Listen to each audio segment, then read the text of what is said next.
Recently, I had dinner with a friend I hadn't seen in a while, and there was a lot of catching up to do. After talking about our kids and work and all the things, our conversation zeroed in on a particular event that my friend had a very passionate perspective about and began to describe it in detail with tremendous confidence. And when I say my friend was confident, I mean they were confident. They knew the date and the time and the location. They were not only confident about the details, but certain about the meaning of the event as well.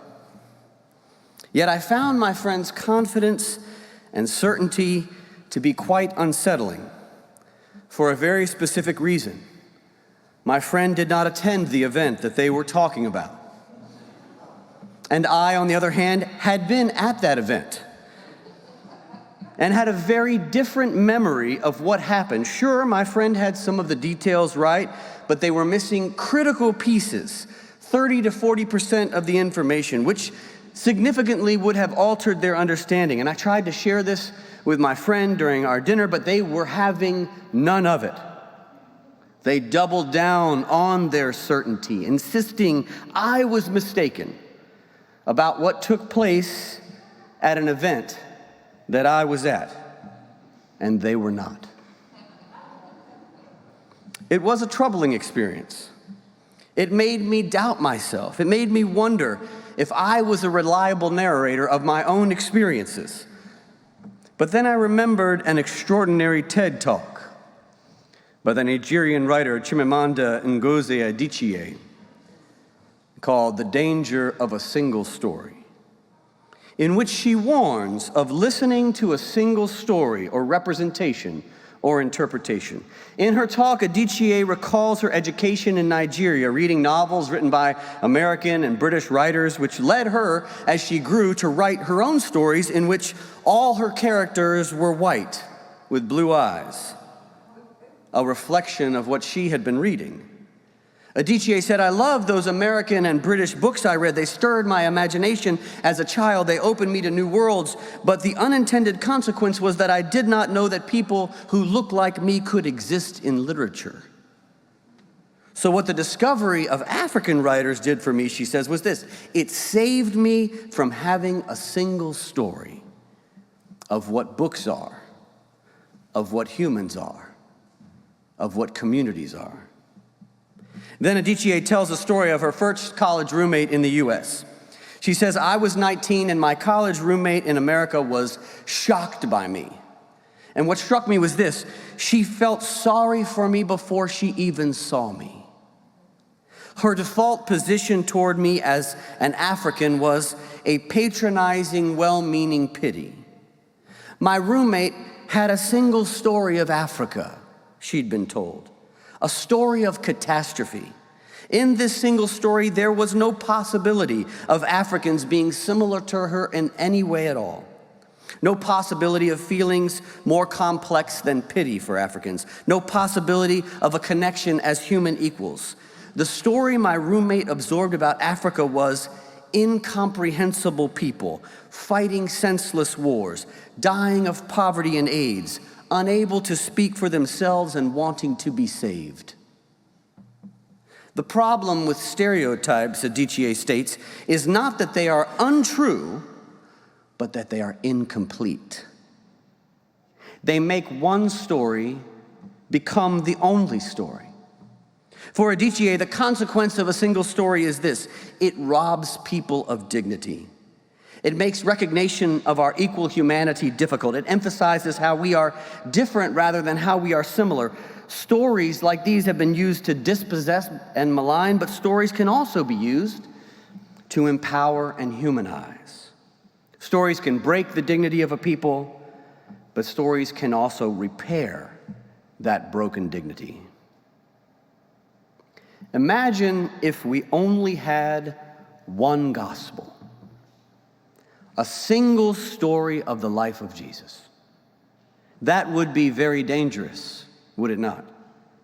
In fact, one could argue that the reason Christian nationalism is so dangerous in our nation today is that it claims the radical deficiency of a single story of both Jesus and America.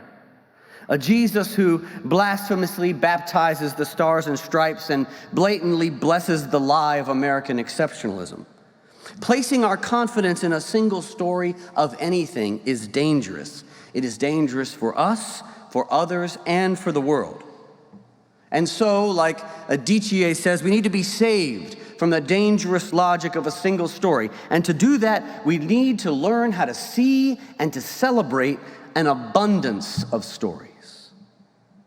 It's not just Jesus and America that we have a tendency to reduce to a single story. We can fall victim to the danger of believing a single story about anything, about the world, about Charlotte, about Myers Park Baptist Church. We can fall victim to believing a single story about our neighbors, our coworkers, our bosses, our pastors, our fellow church members, our friends, our family, our spouses, our parents, our children. We can even fall victim to the danger of believing a single story about ourselves and who we are.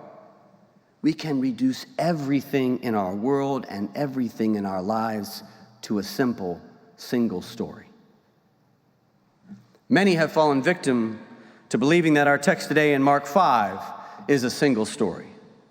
New Testament scholars call this pericope an ancient example of a sandwich technique, where a writer engages in interpolation by placing one story within another story, thereby creating a new story with a larger and grander meaning. And this may be a legitimate way for us to read Mark 5, but it can also be seen in a different way, as two completely different and yet truthful accounts of a single day in the life of Jesus. A dramatic reenactment of a time when people viewed the exact same event from various points of view. A scripture containing multiple gospels. A text with an abundance of stories that defies the danger of a single narrative. We don't just have one story in Mark 5, we have at least two stories, and probably more. We have the story of Jairus and his daughter, and the story of a woman who has been suffering with a hemorrhage. And without both of these stories, we deprive ourselves of the ability to grasp the full meaning of Mark 5 and fall victim to the danger of a single story. Imagine if we only had Jairus' story, his daughter's story. We would only have the story of a powerful leader of the synagogue who fell on his knees and begged Jesus to save his 12-year-old daughter who was dying. We would only have the story of a wealthy man of power and privilege and prestige who came to Jesus to advocate on behalf of his child. We'd only have the story of this head of household and religious leader whose daughter's situation was so dire that he didn't have time to go through the proper channels or follow the traditional process of going to the temple for health care, but used his power and privilege and prestige to go straight to the source and try to get whatever healing he could find for his daughter as immediately as possible. We would only have the story of a man whose plea for help was so powerful that Jesus and his disciples asked him no questions, made no comments in response to his plea, but immediately headed down the road toward Jairus' house. If we only had Jairus' story, we would only have the story of one man, one daughter, one family, one 12-year-old period of time, and one healing, and we would fall victim to the danger of a single story. One of the many reasons that people seek to sell us a single story is because it is one of the easiest ways to exert power. Later in her talk, Adichie claims it is impossible to talk about the single story without talking about power. How stories are told, who tells them, and when they're told, and how many stories are told are dependent on power. Power is the ability not just to tell the story of another person, but to make that story the definitive story of that person. She says, start with the story of the arrows of the Native Americans and not with the arrival of the British, and you have an entirely different story. Start the story with the failure of the African state and not with the colonial creation of the African state, and you have an entirely different story. As the Palestinian poet Moured Barghouti writes, if you want to dispossess a people, the simplest way to do it is to tell their story for them. On Thursday evening, we witnessed an embarrassing presidential debate. where the candidates of the two major political parties in this country sought to tell us a single story of America in order to gain more votes and more power. It is unclear if either were successful, but regardless, we must remember there is no single story of America. There are many stories, and we need many, many more. And yet it's not just politicians who engage in this exercise. Anyone can wield the weapon of a single story for their own gain, for self-aggrandizing or self-promotion, to defend their own righteousness, or for the sake of delegitimizing another person, or to ensure we never hear the whole story at all. Gossip, rumors, manipulative marketing, toxic advertising, fake news, propaganda, they all work in exactly the same way. They begin with a half-truth told with confidence and certainty as if it's the only story. And unwitting people believe a single story all the time. Smart people believe a single story all the time. Why? Because countless forces are competing for our attention. And it is much easier for our overloaded brains to hold simple binary truths like everything is black and white, right and wrong, good and bad, conservative and liberal, this way or that way. We don't think we have time for gray areas and nuance, context, depth, complexity, or multiplicity, and our lives, our church, our society, our world, we are all the worse for it. The Gospel of Mark explodes our easy and simplistic clinging to a single story with the stunning interruption of another. Suddenly, a poor, sick, and destitute woman who has been suffering with a hemorrhage for 12 years slices into Jairus' story. Unlike Jairus, who approached Jesus from the front as a man of power and privilege and prestige, the woman came up to Jesus stealthily from behind because she was on the opposite end of the social ladder, hoping to go unnoticed as she reached out to touch his cloak, desperate for some kind of healing. We learn an incredible amount of information about her in just 2 sentences. She had been bleeding for 12 years, as long as Jairus' daughter had been alive, and she had suffered under the care of many physicians who exploited her resources until everything she had was gone. And yet, tragically, despite all the expensive medical care, her condition did not improve, but grew worse instead. She was oppressed by the medical establishment, excluded from the religious system, marginalized from family and society, rendered invisible to the world around her, and yet, even though she'd lost everything and was still suffering, she had the hope and the audacity to take matters into her own hands and do something about her condition. Her faith literally stopped Jesus in his tracks. And when he turned and said, "Who touched me?" the disciples thought Jesus had lost his mind because the crowd was so large, many were touching him. But Jesus could feel something different from this woman's touch, a loss of power. And when she came in fear and trembling, fell at his feet and told him the whole truth, he said to her, "Daughter, your faith has made you well. Daughter, your faith has made you well. Go in peace and be healed of your disease." At that moment, the sick, poor, oppressed, and invisible woman suddenly became the center of attention, at least for one moment, the center of the world. But we should not say that she became the center of the story, because when she reached out and grabbed Jesus' cloak, she became the author of her own story. And because her story interrupted Jairus' story, both of their stories were changed forever.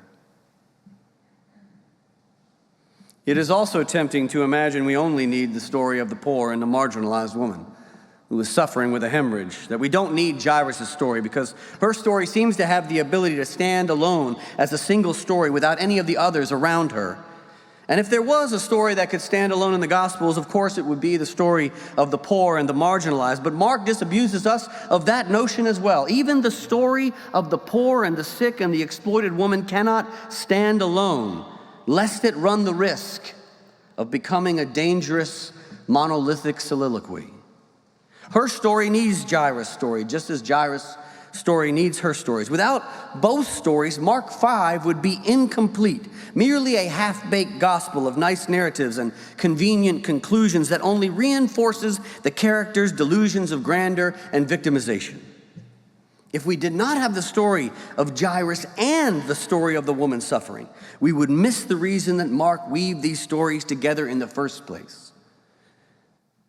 Notice two people were suffering in these two stories. Both are unnamed women with the number 12 in common. As scholar Ched Myers notes, every detail is in this story for a reason. Mark's aside at the very end that the girl was 12 years old is a case in point. She lived affluently for 12 years and is just on the edge of puberty. In contrast, the woman bleeding has suffered for 12 years and is permanently infertile. The number 12 symbolizes not just their particular lives and circumstances, but the 12 tribes of Israel, and therefore represents the key social meaning of this doublet. Within the family of Israel, these two women represent the privileged and the impoverished, who are both considered daughters. Both daughters are wanted. Both stories are needed. Both are welcomed. Both are accepted in the ministry of Jesus and the kingdom of God. And yet, because of the inequality that exists between them in the story, the future of the body politic, the future of society, the future of Israel itself is on the verge of death if people can't recognize that they are both daughters. In other words, the danger of believing a single story has put the entire community in peril. Some of us are familiar with the old parable of the blind men and the elephant that is common in Eastern religious traditions of Buddhism and Hinduism. If you don't know it, it's where a group of blind men hear that a strange animal called an elephant has been brought to town, but none of them are aware of what an elephant looks like, its shape or its form, and out of curiosity they say, we must inspect this new animal and know it by the touch of our hands. And so they seek out the elephant, and when they find it, the first man lays hands on the trunk and says, this animal is like a thick snake. And another, whose hand reaches his ear, claims, it seems that this animal is like a kind of fan. Another, whose hand rests upon its leg, says the elephant is like a pillar, a tree trunk. Another, whose hand places it upon the elephant's side, says the elephant is like a wall. Another, who feels its tail, describes the elephant as a rope. And the last, who feels its tusk, states that the elephant is hard and smooth like a sphere. All of them have a piece, but not the whole. This humorous parable that many of us know illustrates the danger of trumpeting a single story about anything. Yet one aspect of the parable that few of us are ever told is that in the original versions, dating as early as 500 BCE, when the men begin to describe the animal to each other and find that their descriptions of the elephant are different, they begin to suspect each other of lying. And they start to bicker, and eventually their disagreement comes to blows and leads to full-on physical combat.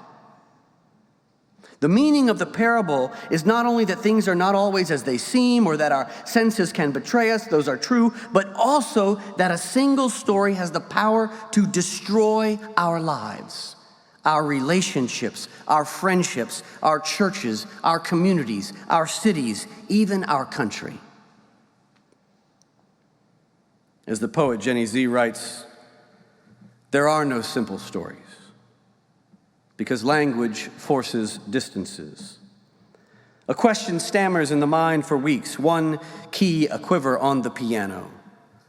In the course of a day, your head will point in all the cardinal directions. Police sirens clean the air and the TV burns out. Without your knowing, the unseen borders of your hunger are redrawn. Far off, you are being stitched into a storyline in the smooth lobe of another's mind. Friends, there are no simple stories. So don't let anyone tell you a single story of your neighbor, your friend, your spouse, your boss, your coworker, your colleague, your pastor, or any parishioner. Don't let anyone tell you a single story of your family, your neighborhood, your church, your city, your state, or your nation. Don't let anyone sell you a single story of history, or an event you were present for, or even one you saw with your own eyes or one you were not at. Don't let anyone sell you a single story of America or Charlotte or Myers Park Baptist Church. Don't let anyone sell you a single story on Fox News or CNN or MSNBC. Don't let anyone sell you a single story on Facebook or Instagram or X or TikTok or wherever else. Don't let anyone sell you a single story without any gray area or nuance or context or depth or complexity or multiplicity. Don't hear it. Don't accept it. Don't believe it. Don't trust it. Do not buy it. We cannot succumb to the weapon of a single story because it is a lie that has the power to destroy our lives and our communities. We do not have a whole story if all we have is a single story. With a single story, all we have is partial truths and partial reality and partial understanding. One-sided narratives are like a half-drawn rectangle. They need more sides. Scarcity is a lie. There is no quota on stories. We need more and more and more. In fact, we need all the stories, and we need each other's stories. We can't do without each other's stories. If there is enough room in the Bible for 4 Gospels, and enough room in Mark 5 for Jairus and the woman suffering, then there is enough room in this world for more than one story. There is enough room in this nation for more than one story. Enough in this city for more than one story. There is room in this church for more than one story. There is room in our families for more than one story. There is room in our lives for more than one story. There is room in our hearts and our souls and our minds and our bodies for more than one story if we are willing to allow them to exist there. There is enough room in here for all of our stories. As Walt Whitman said, we contain multitudes and should not be limited to one story. We need all the stories we can get to find a full picture of humanity, to find our way forward through a world that is trying to ride a single story all the way to hell. Because when we reject a single story and realize that there is never a single story about any person, any place, or any event, then we regain a kind of paradise. Amen.